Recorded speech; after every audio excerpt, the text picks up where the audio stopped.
Welcome back to Give Me Five with Jones and Eli. Eli, let's take on the classic trolley problem. You've got five people on one track and the train's headed there. You can redirect the train to go the other way on another track and just hit one person. What are you going to do?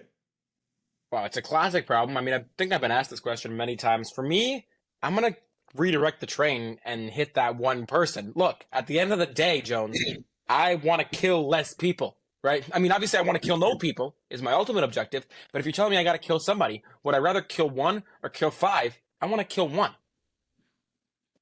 Right, you're killing one. You wouldn't be killing five. You're letting five die. I get it's a little bit hazy in my logic, but I don't want to have that blood on my hands. The train went out of control with five people on the track.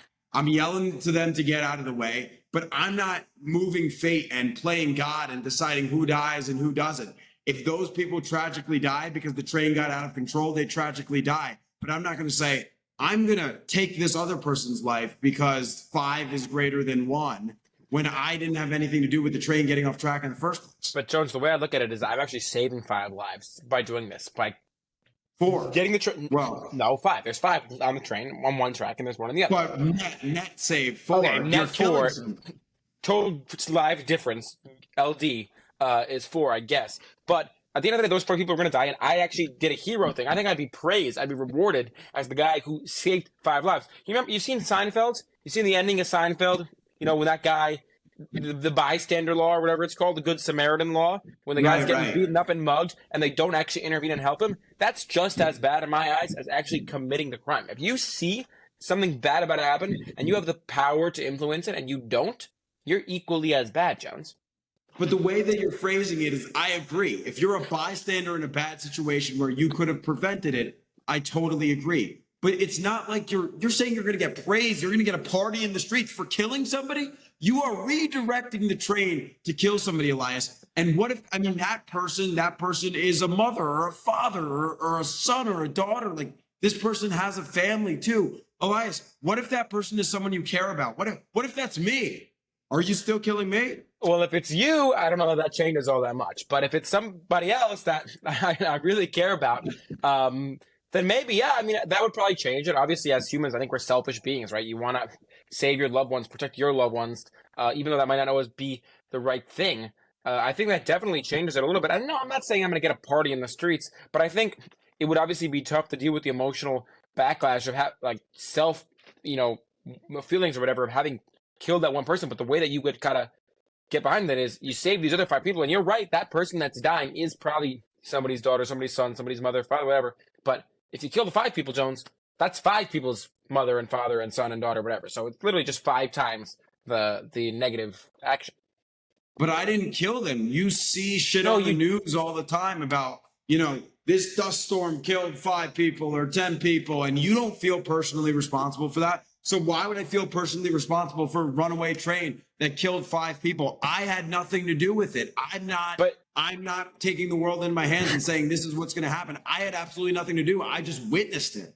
No, but you had the opportunity. There was a lever there, and you said, I can pull this, and I can save these 5 people. Imagine you're like on a train or something, right? And there's a terrorist on the train, all right, with a machine gun, walking in front of you. You have in your hand like another weapon. You have the opportunity to kill this terrorist. In the process of killing this terrorist, they're accidentally maybe going to kill another person, right? But if you don't kill them, they're going to kill the other people in front of them on the train. So technically, you're not going to die either way. You don't have to kill the terrorist and stop them from doing this. You're not committing any crime. You're not as bad as the terrorist in that situation, but you had a chance to save these other 5 lives. I think that's what you should do. Wait, so you're calling the one person who's alone on a track a terrorist? What? I'm calling the terrorist as the train. The terrorist is the trolley. The train is a terrorist? Who's a terrorist? The train is the terrorist. Oh, the train's the terrorist. But I can't kill the train like I could kill terrorists. But you could avert the train. But I'm saying in the process of killing the terrorist, they would accidentally take down another person with them. But if you don't kill them, they're just going to control that. That's a completely different situation. That is a completely different. It's the exact same situation. So there's my a lot point of is, terror in my both point of is, them, but it's yes, it's different. Terrifying. It's terrifying. But my point is, at the end of the day, if you have the opportunity to save 5 lives and you don't, that's pretty bad. And I think, okay, technically you don't have to. Technically you can just chill there, watch as the train mows over these 5 innocent people. But at the end of the day, I think obviously it's going to suck for that one person who's strapped to the train tracks elsewhere. And obviously, like you said, if it's a family member or a friend, maybe that changes the equation a little bit. But I think you got to, it's numbers, right? 1 is less than 5. That one person might save the world, and who am I to say that they don't belong here anymore? Agree to disagree. This has been Give Me 5 with Jones and Eli. A reminder to follow us on Instagram and TikTok if you want to suggest our next pod topic. Eli, thanks for talking. It was a pleasure, Jones. Talk to you soon.